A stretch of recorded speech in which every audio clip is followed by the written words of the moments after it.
CTV News at 5 with Hudson Mack. There has been another major fire on the Mid-Island, this time in Coombs, where flames gutted a mobile home early this morning. By the time the fire crews got there about 7:30, the trailer was fully engulfed. Flames were shooting out of the windows and roof. The owner was able to make it out alive, surprisingly, given the condition of the home, but was suffering from smoke inhalation. Firefighters shut down a road to get access to water to keep the fire from spreading. When I arrived on scene, I had engines come and we had to block the road in order to provide water service to this area, as we have no hydrants.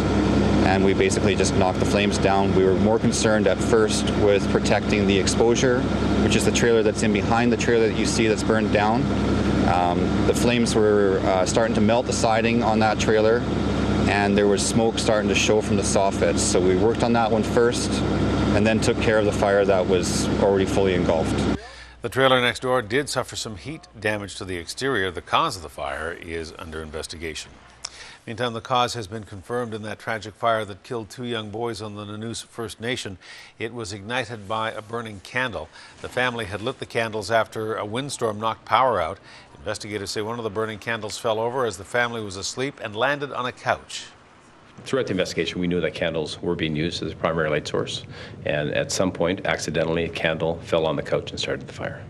2 young brothers were killed in the fire. 4 other people who were in the home were able to escape. In Victoria, Incense is to blame for a fire that broke out this afternoon in a top-floor townhouse. Firefighters were called to Pembroke Street at about 1 this afternoon. When they got there, they found smoke billowing from a window on the top floor of the complex. Fire crews say there was incense left burning on top of a TV, and that's what triggered the fire.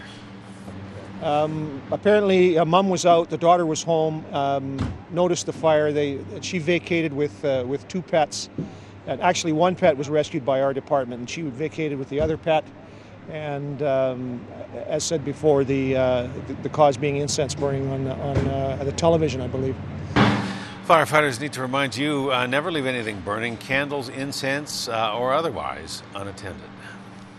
A freighter loaded with raw logs took a pounding in high seas northwest of Vancouver Island last night. The ship was hit by a severe storm, pummeled by waves as high as a 3-story building.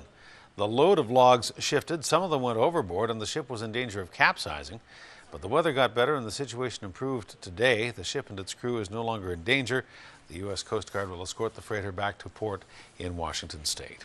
It is a first in Nanaimo as RCMP are escorting a man back to Edmonton after a series of break-ins committed on Vancouver Island.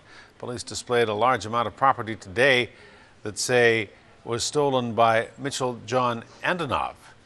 Officers arrested the 26-year-old man with another man in the 1000 block of Oakley Crescent yesterday morning. The 2 are suspected of more than 20 recent break-ins. What you see here is the fruits of his labor. He's broken into a number of homes. We suspect he's broken into a number of homes, ranging from Nanoose all the way through the Nanaimo area. He's been in Nanaimo for about 2 months. He came from the Edmonton area. And because of the fact that he's heavily entrenched in the criminal activity, our office is taking unprecedented measures to return him to Edmonton. At our cost, he will be escorted out in the next several days and returned to Edmonton by several police officers.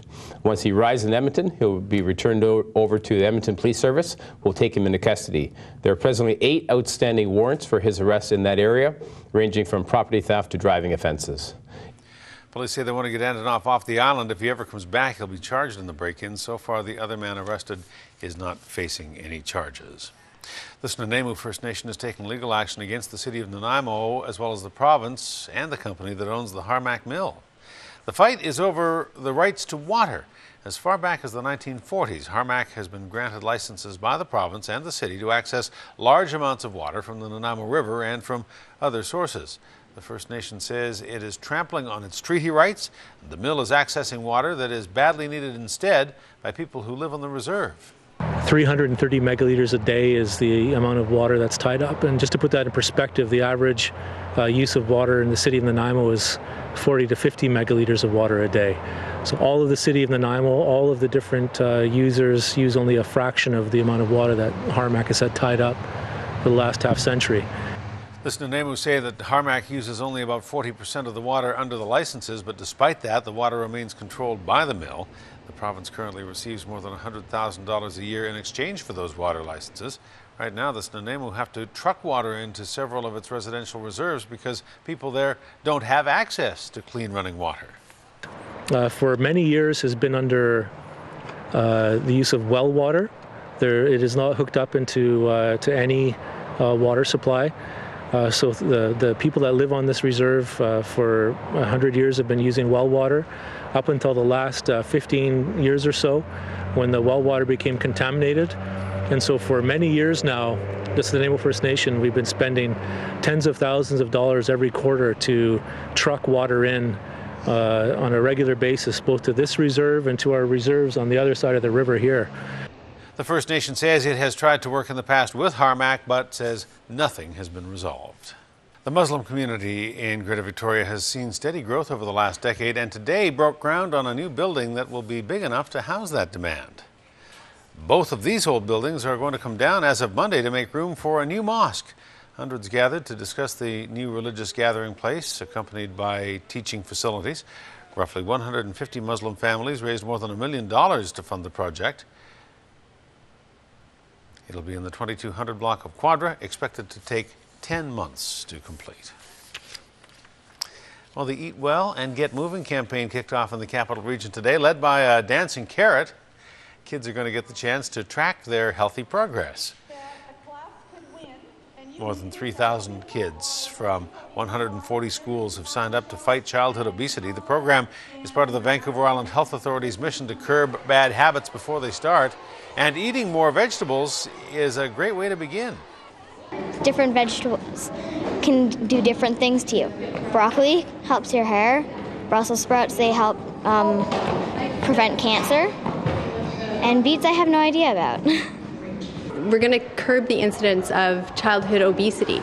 So what we're doing is we're going to, through the Eat Well, Get Moving program, teach the kids healthy eating and getting that 60 minutes of physical activity in a day.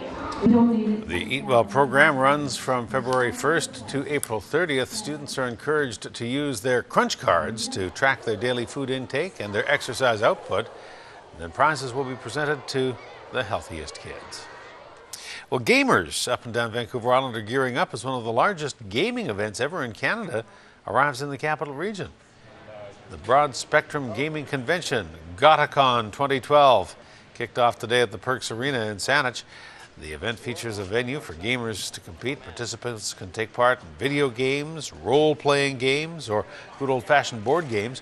Organizers expect more than 1,500 gamers to show up this weekend to test their skills. First year we had around 600 people, second year was 900, third year was 1,100, and we're expecting 1,300 to 1,500 this year.